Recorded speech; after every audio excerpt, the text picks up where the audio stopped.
Hola, ¿qué tal? Bienvenidos al módulo 7 de este curso de introducción al Evangelio según San Marcos. En este módulo cubriremos el ministerio de Jesús en Jerusalén, su discurso escatológico, cubriendo capítulos del 11 al 13. Muchísimas gracias por estar con nosotros.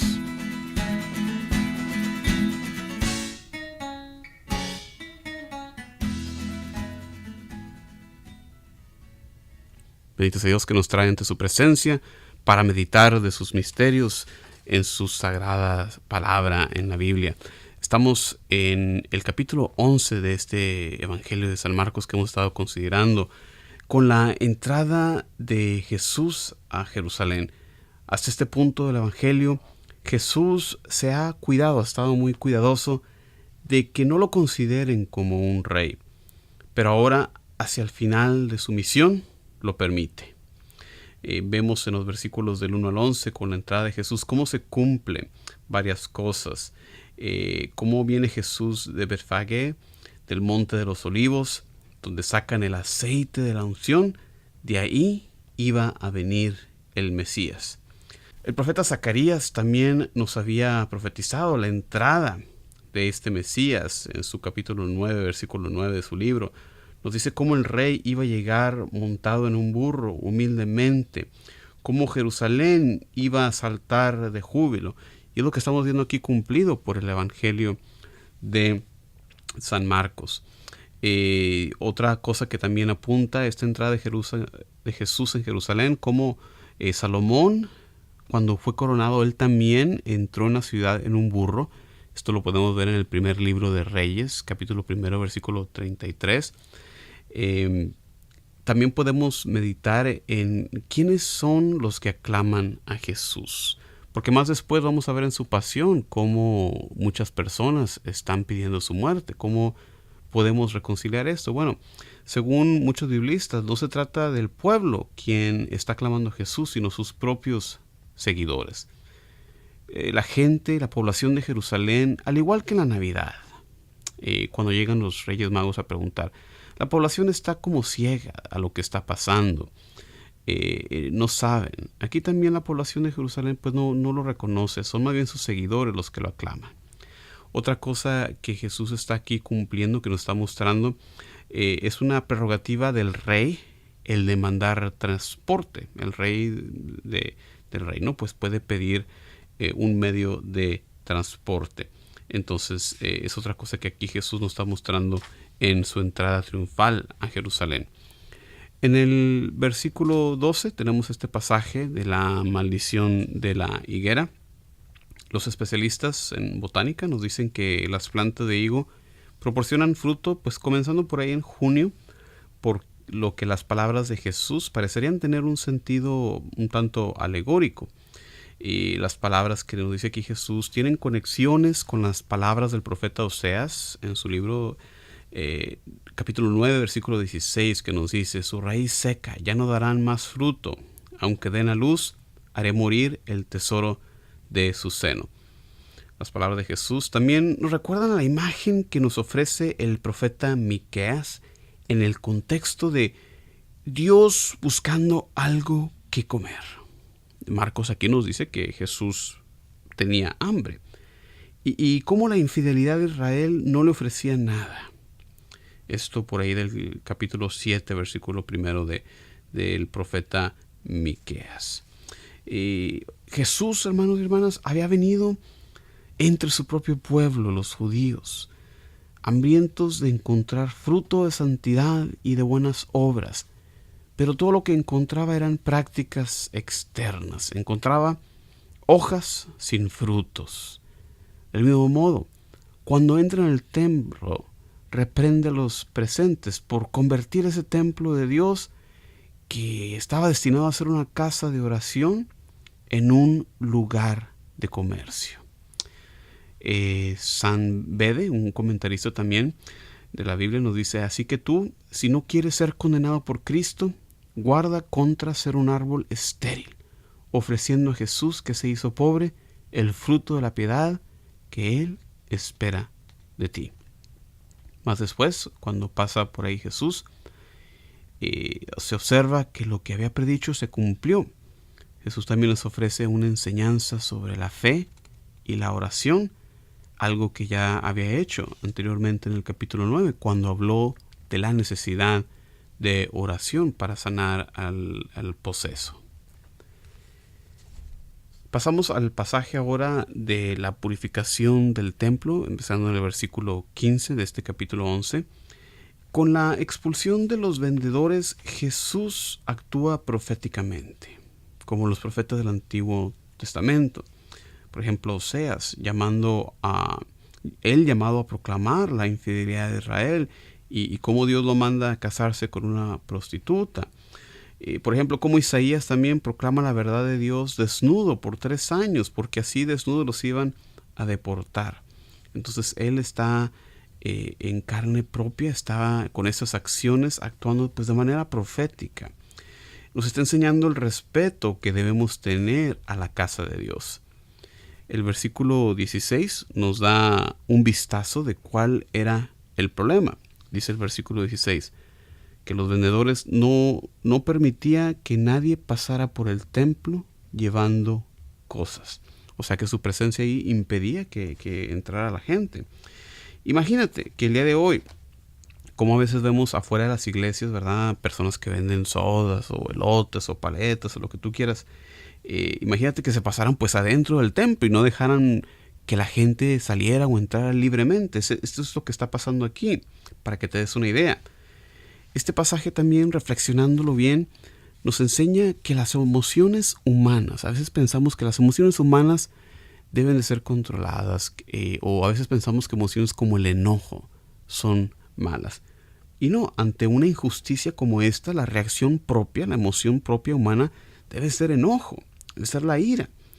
Entonces hay que tener en cuenta que hay veces que la respuesta apropiada es precisamente ante una injusticia, es el enojo. Leí también por ahí un comentarista que decía que el sumo sacerdote en ese tiempo recibía pagos por parte de estos vendedores, ¿verdad? Como tipo renta. Y Jesús, al expulsarlos aquí del templo, pues le estaba causando un daño monetario al sumo sacerdote. Y esto es otra razón para mandarlo a arrestar y querer matarlo. Aquí quería presentarles un breve esquema del templo para darnos una idea de las diferentes partes. En la parte central, ¿verdad? Piensen como rectángulos concéntricos, ¿no? En medio, el lugar santo, el Holy of Holies, el lugar donde únicamente el sumo sacerdote podía entrar. Más afuera, en el siguiente rectángulo, en la siguiente área, el patio donde entraban los sacerdotes, ¿verdad? Más afuera, patio de las mujeres, ¿verdad? Y ahora sí, afuera, la parte más exterior del templo, patio de los gentiles. Era el lugar donde estaban los vendedores, y es el lugar donde los gentiles entonces se podían acercar también a ofrecer su oración. Y esto para pues tener en cuenta el esquema del templo. Siguiente pasaje que vamos a considerar, la autoridad de Jesús, empezando en el capítulo 27. Seguimos en el capítulo 11, versículo 27 al 33. En este pasaje se acercan representantes de las autoridades judías, estos mismos grupos, o sea, los jefes de los sacerdotes, los maestros de la ley, los ancianos, que también estarán presentes en la narrativa de la pasión de Jesús.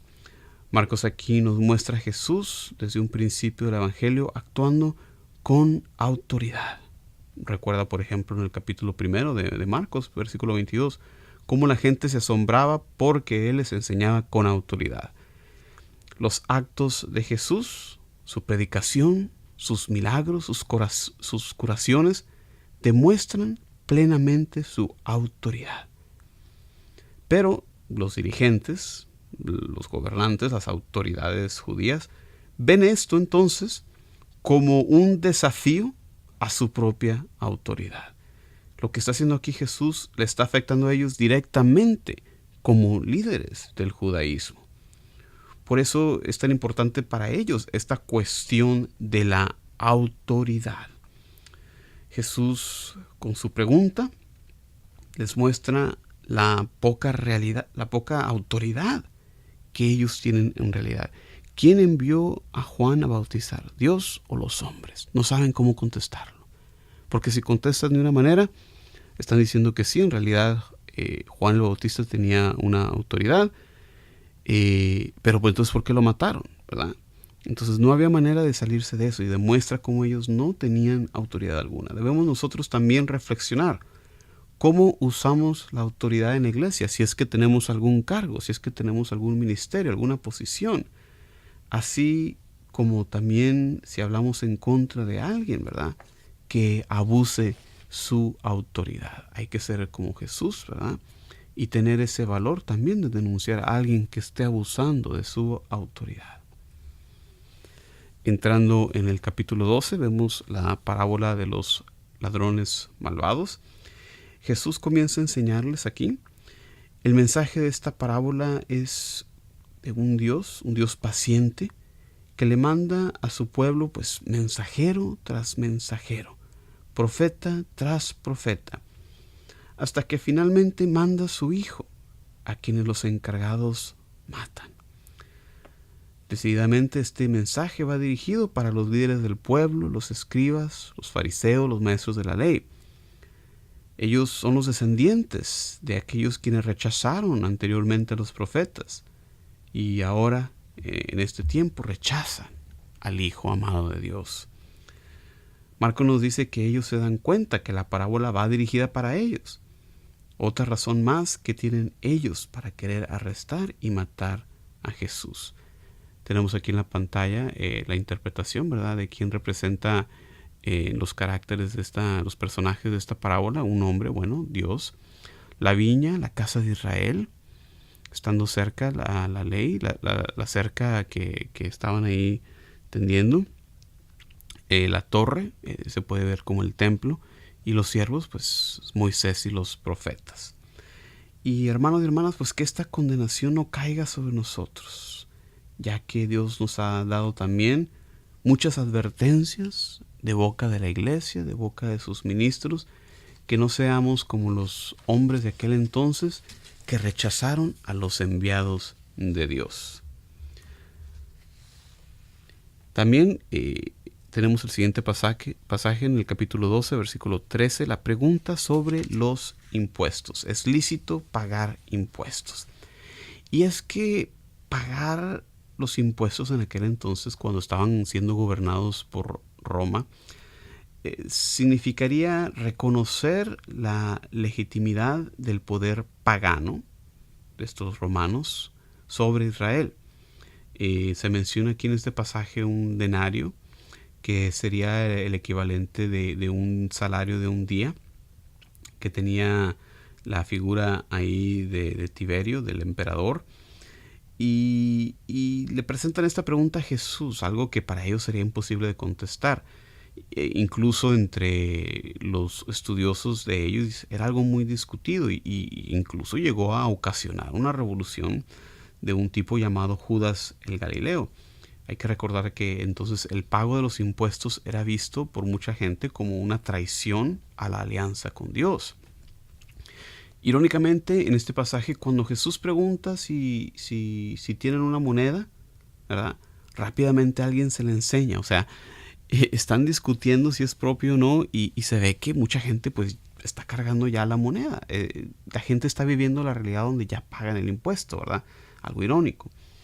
Y lo que nos enseña aquí Jesús con su respuesta, hay que darle al César lo que es del César y a Dios lo que es de Dios, pues nos enseña una recta relación entre iglesia y Estado, ya que las dos cosas, los dos ámbitos, de diferentes maneras, tanto gobierno como la iglesia, trabajan o deben trabajar para el bienestar de la sociedad.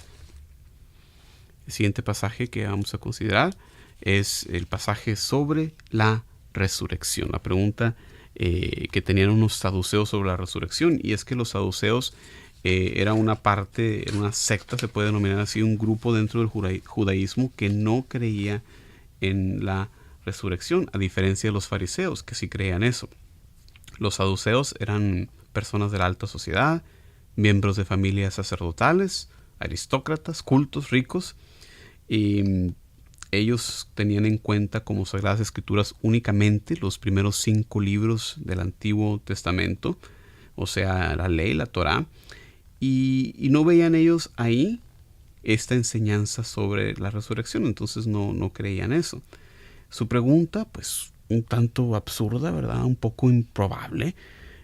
¿Qué tan probable podría ser que una mujer se case con un hijo, se muere el hombre, luego otro, y así 7 sucesivamente? Es muy improbable, ¿verdad? Un poco absurdo, ¿verdad? Y esta cuestión que está manejando es la ley del levirato, que vemos en el libro de Deuteronomio, capítulo 25, versículo del 5 al 10. Y esta negación sobre la doctrina de la resurrección pues muestra que los saduceos no entienden la enseñanza de la Escritura, no entienden, no ven ellos el poder de Dios, no ven ellos la forma de vivir, de existir en la resurrección de los muertos. Y esta pregunta que hacen ellos pues es inútil, porque supone que la vida en la resurrección no es más que una cosa más que la prolongación de la misma vida que tenemos, y la vida que nos ofrece nuestro Dios no es eso. El poder de Dios, más bien, transformará tanto el cuerpo resucitado que no podrá morir más, porque será como ángeles e hijos de Dios, como nos dice el Evangelio de Lucas capítulo 20.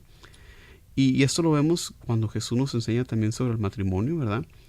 Que pues en la resurrección, en la nueva vida, ya no se va a necesitar el matrimonio, ni se van a casar, ni se van a dar a casar, ni van a estar casados, ni se van a dar a casar, porque el propósito del matrimonio es para estos días, para esta era.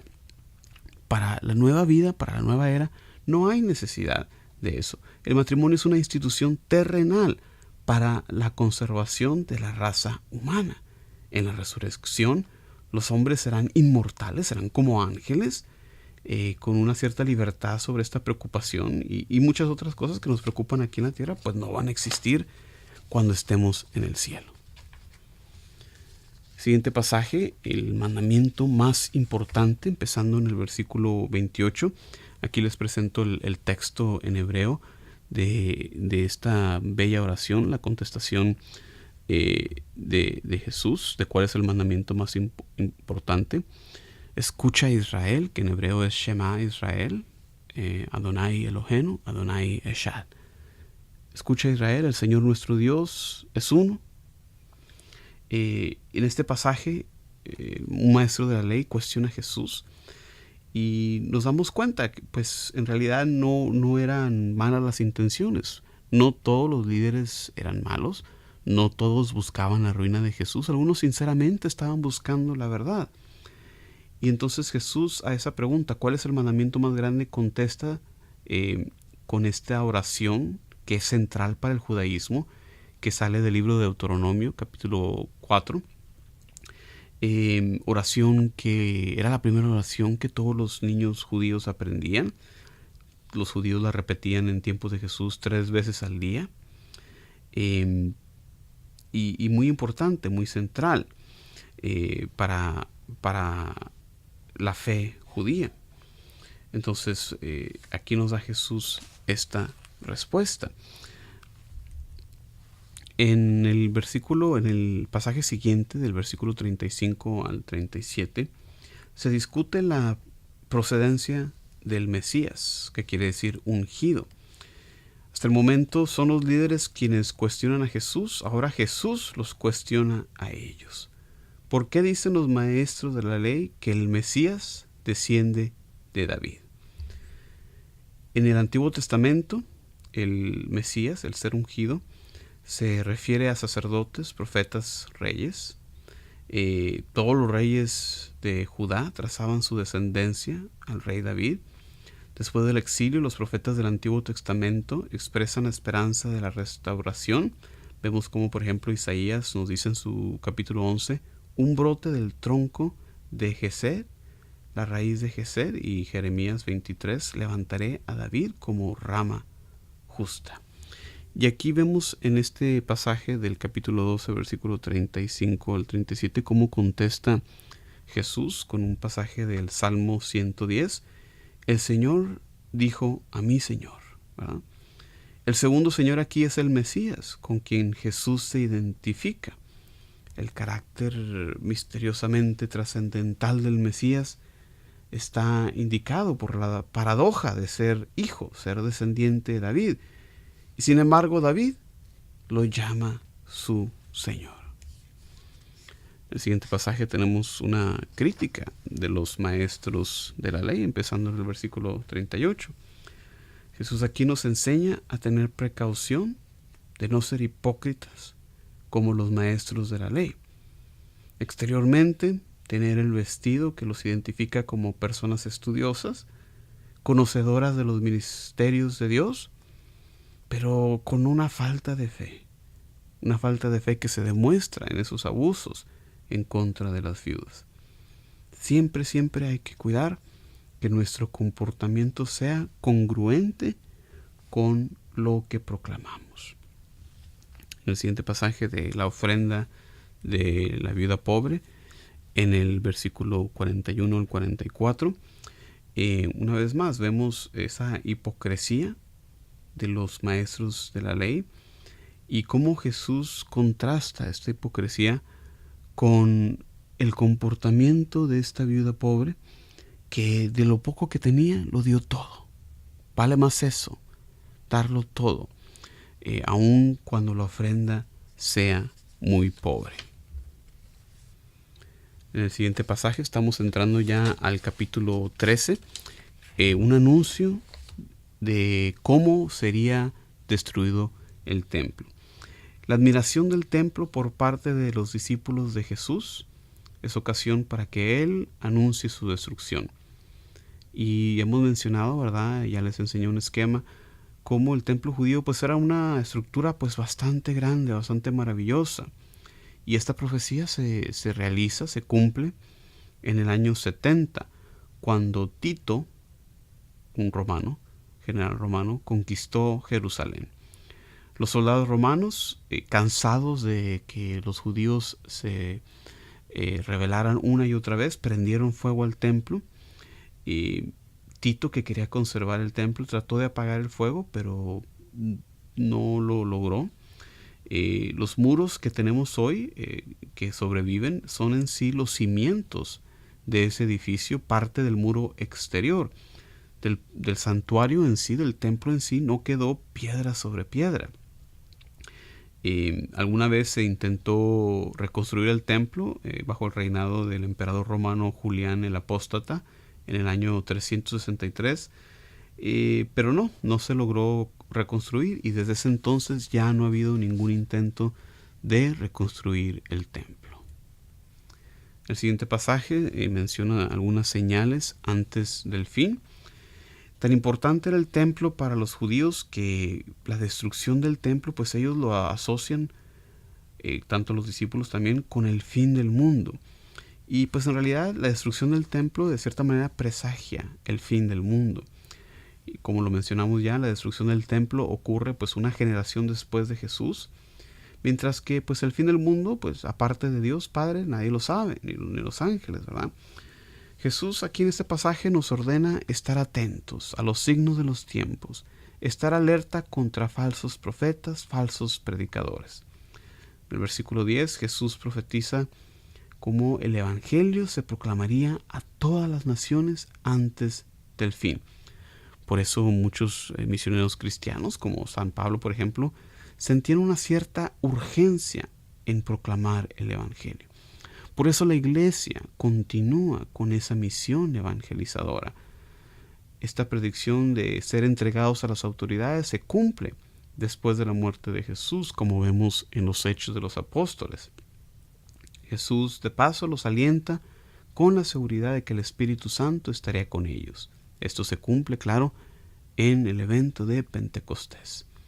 También dicen los historiadores que los cristianos en Jerusalén, al ver que se acercaba la destrucción del templo, ellos recordaron las palabras de Jesús que vemos aquí, ¿verdad? En el versículo 14, de que tendrían que irse a las montañas. ¿Recuerdan esas palabras? Ellos se escapan a las montañas. Dicen los historiadores que de los judíos, oyendo estas palabras de Jesús, en el capítulo 13, versículo 14, escapan a las montañas y ningún cristiano murió, según lo que nos dicen los historiadores. Y finalmente, para este módulo, vemos el pasaje de la segunda venida, el regreso del Hijo del Hombre, en el versículo 24. Y ya muchos profetas del Antiguo Testamento habían vaticinado estos portentos cósmicos. Aquí Jesús nos indica que estos portentos anunciarán su segunda venida. Otro signo del Antiguo Testamento es el Hijo del Hombre descender entre nubes. Esto viene del profeta Daniel, capítulo 7, versículo 13. Con la mención de la higuera aquí, Jesús nos pide una vez más poner atención a los signos a nuestro alrededor. Quisiera recalcar una vez más lo que hemos mencionado, versículo 32. En cuanto al día y la hora, nadie lo sabe, ni los ángeles del cielo ni el Hijo, solamente el Padre. No nos dejemos llevar por falsos profetas modernos que pretenden anunciar el fin cuando nadie lo sabe. Nuestra respuesta no puede ser una de ansiedad, sino de vigilancia, de vivir preparados. La vida cristiana es un periodo de esperanza, de espera, viviendo en peregrinaje, caminando hacia el encuentro con el Señor. Muchísimas gracias, hermanos y hermanas, una vez más por acompañarme a través de este estudio del Evangelio de Marcos. Los espero en el siguiente módulo 8. Muchísimas gracias, bendiciones para ti, paz y bien por siempre.